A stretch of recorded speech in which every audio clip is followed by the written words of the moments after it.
America में और Iran में शांति तो हुई, लेकिन इजराइल को यह बात चुभ गई है, क्योंकि इस डील में इजराइल की कोई भूमिका नहीं थी, जबकि जंग के शुरुआत में इजराइल की सबसे बड़ी भूमिका थी। और यही बात बेंजामिन नेतन्याहू को ठीक नहीं लग रही है, जिसे लेकर उन्होंने आपत्ति दर्ज की। अमेरिका से कहा, यह आप ठीक नहीं कर रहे हैं, ईरान को नेस्तनाबूद करना जरूरी है। लेकिन अमेरिका ने चुपचाप ईरान के साथ मिलकर एक तरफा युद्ध डील कर ली, और इसलिए एक युद्ध खात्मा हुआ तो दूसरी तरफ एक शीत युद्ध की शुरुआत हो रही है।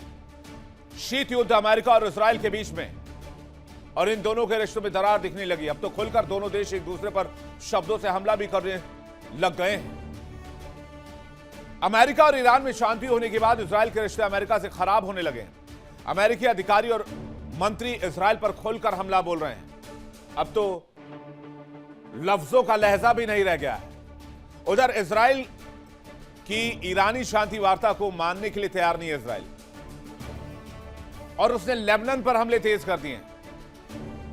अमेरिका इस बात से नाराज है कि अमेरिका के बार बार मना करने के बावजूद बेंजामिन नेतन्याहू लेबनान पर क्यों लगातार हमले कर रहे हैं, क्योंकि अमेरिका जानता है कि ईरान बहुत दिन बर्दाश्त नहीं करेगा, और एक दिन ऐसा आएगा अगले 2, 3, 4 दिन में, अगर इजराइल लगातार हमला करता रहा तो फिर ईरान पलटवार कर सकता है, और ईरान ने पलटवार किया तो फिर से युद्ध भड़क सकता है।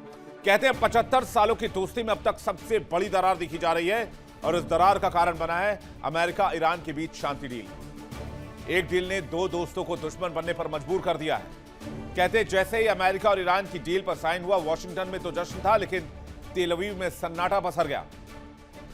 इजराइल के वित्त मंत्री बेजालेल स्मोट्रिच ने इसे इजराइल और पूरी आजाद दुनिया के लिए बुरा समझौता करार दिया है। राष्ट्रीय सुरक्षा मंत्री इतामार बेन गावीर ने तो यहां तक कह दिया कि इजराइल इस डील से बंधा हुआ नहीं है, इजराइल अमेरिका का गुलाम नहीं है, और इजराइल एक संप्रभु राष्ट्र है। पूर्व प्रधानमंत्री नफ्ताली बेनेट ने यहां तक कह दिया है कि इलेक्शंस होने वाले हैं, अगर मैं राष्ट्रपति बना, प्रधानमंत्री बना, तो फिर ईरान में एक भी व्यक्ति को जिंदा नहीं छोड़ूंगा। जबकि इसके दूसरे सिरे पर आप जाएंगे, यहां इजराइल की कोई भूमिका नहीं है इस पीस डील में, लेकिन 28 फरवरी को इस युद्ध को शुरू करने में इजराइल की सबसे बड़ी भूमिका थी। अमेरिका इजराइल ने मिलकर तेहरान पर अटैक किया था, लेकिन 4 महीने के बाद जब डोनाल्ड ट्रंप ने समझौता किया तो बेंजामिन नेतन्याहू को चाय की मक्खी की तरह निकालकर फेंक दिया, और अब उनकी अपनी सरकार के सहयोगी उन पर हमलावर हो गए हैं। इसलिए इसे अमेरिका इजराइल का शीत युद्ध कहा जा रहा है। शीत युद्ध की स्थिति कैसे पैदा हुई है, जरा नजर डालिए। डील के कारण अमेरिका इजराइल के रिश्तों में दरार है। अमेरिका ने इजराइल को बार बार उसकी औकात दिखाने की बात कही है। अमेरिका ने कहा, हमारे सिवा तुम्हारे साथ कोई नहीं है। उपराष्ट्रपति जेडी वेंस ने नेतन्याहू पर निशाना साधा। वेंस के बयान पर नेतन्याहू ने यूएस को जवाब दिया, इजराइल लेबनान पर कब्जा किए इलाके से पीछे नहीं हटेगा और हमले भी जारी रखेगा। अमेरिकी लोगों के पैसे से इजराइल को हथियार मिला है, यह बात अमेरिका कह रहा है। सुरक्षा के मामले में इजराइल का खर्च अमेरिका उठा रहा है। जेडी वेंस ने कहा कि इजराइल की समस्या डोनाल्ड ट्रंप नहीं है, डोनाल्ड ट्रंप भी कर रहे हैं इजराइल पर जुबानी हमला। ट्रंप ने कहा, मैं होता तो नेतन्याहू जेल में होते, और अमेरिकी टैक्स पेयर्स की वजह से 80 से 85% हथियार इजराइल खरीदता है। तो इजराइल ने कह दिया, हम अमेरिका के गुलाम नहीं। यानी स्थिति खराब हो गई।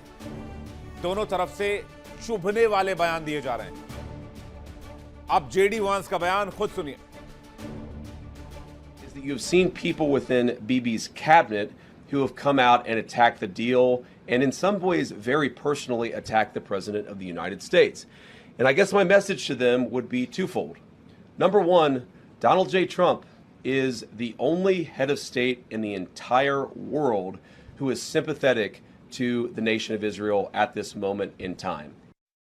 Is that you've seen people within Bibi's cabinet who have come out and attacked the deal, and in some ways very personally attacked the President of the United States. And I guess my message to them would be twofold.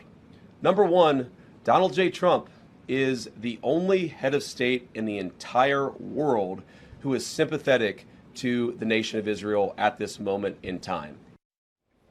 Piece deal sign करने के बाद जब Donald Trump ने peace deal का ऐलान किया तब आपको याद होगा कि उन्होंने क्या कहा था।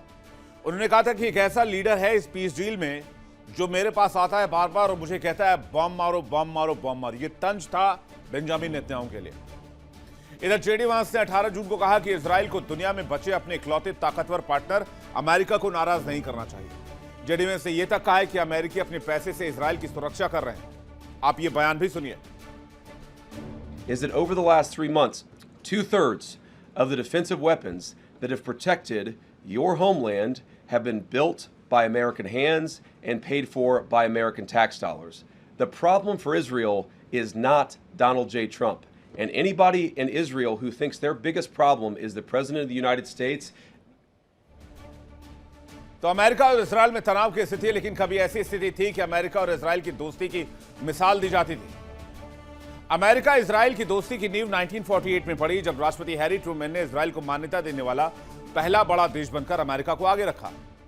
लेकिन रिश्ता सच में रणनीतिक गठबंधन बना और 1967 और 73 के अरब इजराइल युद्ध के बाद जब रिचर्ड निक्सन प्रशासन ने इजराइल को सैन्य मदद का बड़ा सोर्स बना दिया, क्योंकि इजराइल अमेरिका के लिए सिर्फ एक देश नहीं था, इजराइल अमेरिका के लिए एक रणनीतिक पार्टनर था, strategic partner.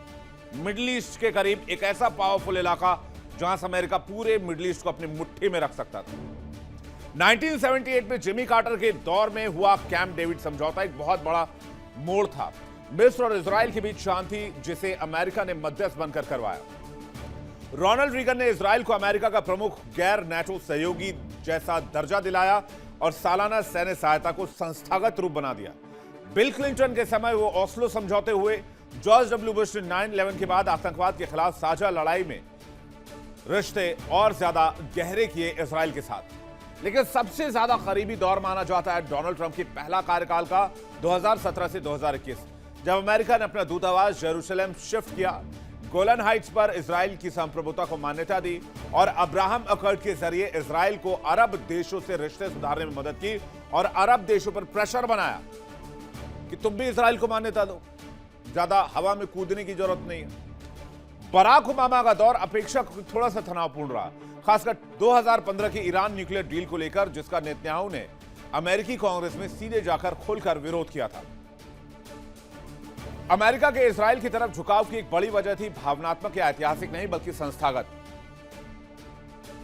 America Israel public affairs committee AIPAC जैसे लॉबी समूह दशकों से कांग्रेस के दोनों हिस्से यानी कि डेमोक्रेट्स और रिपब्लिकन्स खेमों में सक्रिय रहे हैं। चुनाव अभियान को फंड करना, नीति निर्माण को प्रभावित करना, यह सब काम AIPAC का रहा है।